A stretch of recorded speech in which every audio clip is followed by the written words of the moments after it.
Урматтуу кыргызстандыктар, мен сиздерге кезектеги кайрылуум менен чыгууну туура көрүп отурам. Себеби 25 сентябрда Жогорку Кеңеш өзүн өзү таратуу чечимин кабыл алгандан кийин мен бүгүн Жогорку Кеңештин 8 чакырылышынын депутаттарын шайлоо күнүн 30 ноябрга белгилеп, жарлыкка кол койдум. Ошентип, Жогорку Кеңештин депутаттарын шайлоо ушул жылдын 30 ноябрь күнү өтөт. Биринчиден демилге көтөрүп, ушул маселени колдоп берген депутаттардын баарына терең ыраазычылык билдиремин.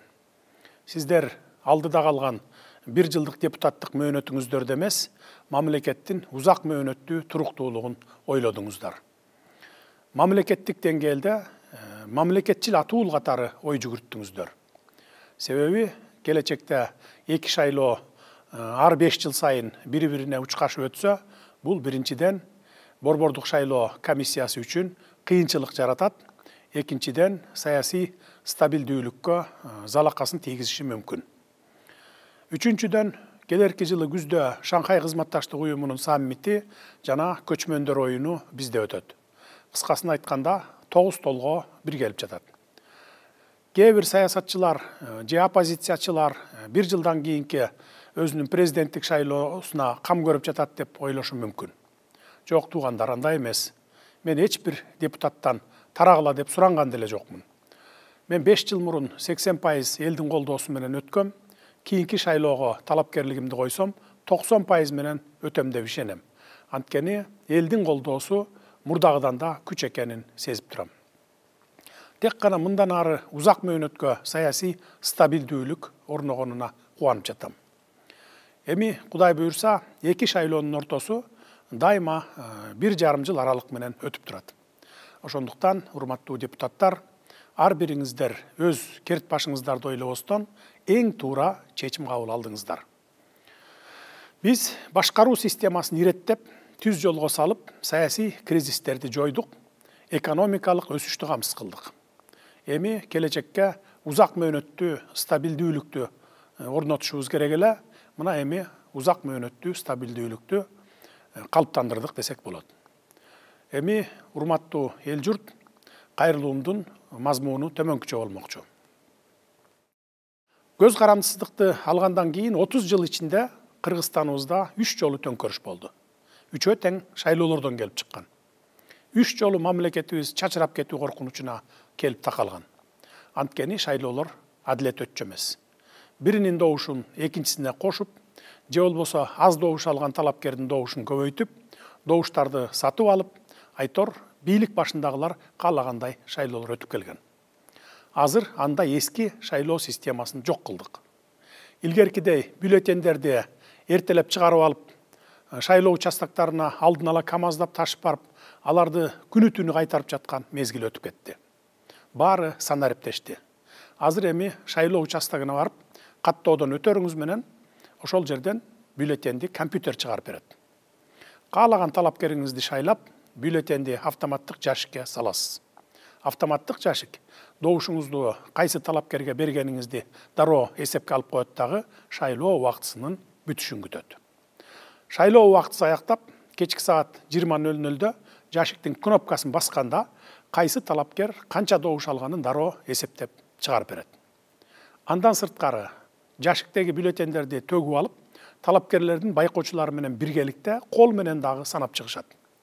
Ал бюллетендер 1 жыл бою архивде сакталып калат. Кайсы талапкер, кайсы шайлоо участогунан күмөн санаса, арыз жазып барып, кайрадан санап чыкса болот. Кыскасы, бир дагы талапкер же кандайдыр бир күчтөр шайлоонун жыйынтыгына доомат кое албайт. Себеби бизде шайлоо системасы толук электрондошуп, автоматташкан. Мындай шайлоо системасы КМШ өлкөлөрүнүн ичинде бизде гана бар. Кыргызда оозун сүткө күйгүзгөн айранды үйлөп ичет деген таасын айтылган сөз бар. Анын сыңарындай шайлоонун шайтан оюндарынан 30 жылда 3 жолу төңкөрүш көргөн жаныбыз шайлоо системасын адам фактору аралашпагандай кылып, толук санариптештирип, автоматташтырып салдык. Мен муну менен эмнени айткым келди? Мындан ары шайлоолордо добуш саноодо жана жыйынтык чыгарууда бийликтин эч кандай таасири болбойт. добуштарды компьютер санайт, жыйынтыгын дароо компьютер чыгарып берет. Андан кийин кол менен дагы санап алсаңыздар болот. Жыйынтыгында эч айырма болбойт. Ошол эле компьютер чыгарган жыйынтык жана кол менен санаган бюллетендер бирдей чыгат. Эми урматтуу кыргызстандыктар, кайрылуумдун негизги өзөгүнө келели. 30 жылда 1000 түркүн депутаттарды көрдүңүздөр. Жакшысын да, жаманын да, популистин да, демагогун да, кыйкырчаагын да, бакырчаагын да, кооз сүйлөгөнүн да, байын да, кедейин да, добуш сатып алганын да, сатканын да көрдүңүздөр дегендей.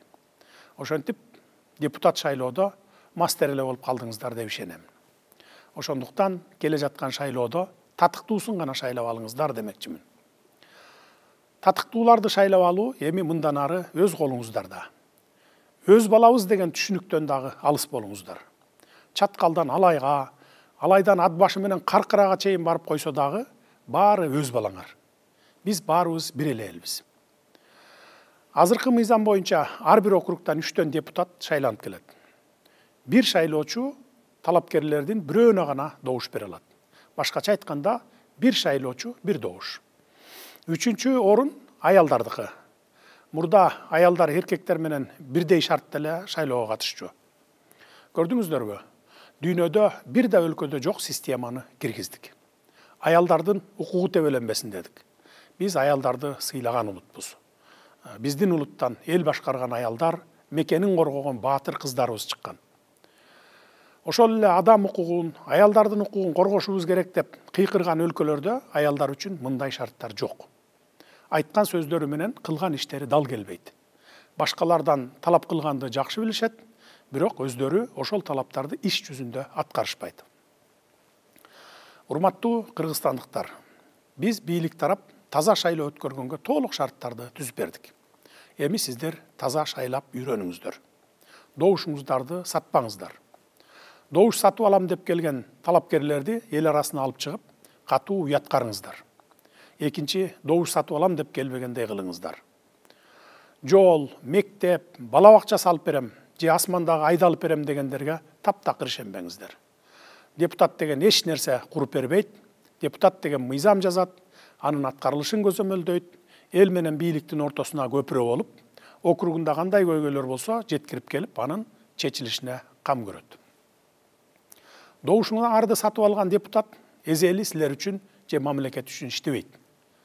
Шайлоого короткон акчасын толуктайм деп 5 жыл бою өзү үчүн иштейт.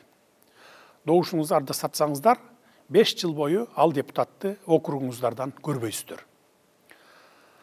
Талапкерлердин дагы бир түрү болот. Алар тили менен буудай кууруйт, бирок колунан эч нерсе келбейт. Андай депутаттарды да көрдүңүздөр, көрүп эле жүрөсүздөр. Алардан да сак болгула. Кыскасы, бул шайлоодо дагы баягыларды шайлап алып, 5 жыл бою депутаттар акмактар деп наалабагыла. Наалысаңыздар, өзүңүздөргө наалыган болосуздар. Кимдерди шайласаңар да, алар силердин өзүңүздөрдүн 5 жылдык депутатыңар болот. Мындан ары мурдагыдай партиялык тизмеге кире калып, $1 миллион бере салып, эч ким тааныбаган эле бирөө депутат болуп келген башаламан система жок. Мындан ары депутаттарды түздөн түз өзүңүздөрдүн араңыздардан шайлап аласыздар. Биз бийлик талапкерди эл өзү тандап алсын деп толук шарт түзүп бердик. Эми өзүңөр жаңылбай тандап алып, анан шайлаңыздар. Бул жолу чыныгы элдик өкүлдөрдү, өзүңөрдүн өкүлүңөрдү шайлайсыңар. Ушул жерден айыл өкмөттөн баштап, мага чейинки ар бир мамлекеттик кызматкерлерге, мугалимдерге, дарыгерлерге да кайрыла кетейин. Шайлоого аралашпаңыздар. Кимде ким аралашкан болсо, кызматтан кетип эле тим калбайсыздар. Катуу жазалайбыз. Талапкерлердин эл менен болгон чогулушуна барып катышууга тыюу салбайбыз. Чогулуштарга барып талапкерлердин программасын угуп, анан жүрөккө жаккан талапкерге добушуңуздарды бере берсеңиздер болот. Бирок үгүт иштерине катышпаңыздар. Баланча талапкерди өткөрөм, түкүнчө талапкерди жыгам деп чуркабаңыздар. Бул шайлоону калыс катары башынан аягына чейин жеке өзүм көзөмөлдөймүн. Эгер кайсы бир округда адилетсиз иштер жаралган болсо, борбордук шайлоо комиссиясынын териштирүүлөрүнө жеке өзүм барып катышам, же комиссия түзүп, ишенимдүү кишилеримди жиберемин. Ар бир иштин жыйынтыгын калыс чыгарабыз. Келиңиздер, биз деле өнүккөн өлкөлөр сыяктуу цивилизациянын туу чокусуна умтулалы. Экономика менен алектенели, коргонуу, коопсуздугубузду бекемдейли. Качанга чейин ушундай ызы-чуулардан башыбыз чыкпай жүрө беребиз. Кыскасы, бул шайлоо биздин тарыхыбызда болуп көрбөгөндөй таза өтүшү керек. Эл кайсы талапкерди кааласа, ошол талапкер өтсүн. Эл шайлап берген депутаттар менен иштешүүгө даярбыз. Көңүл бурганыңыздар үчүн рахмат.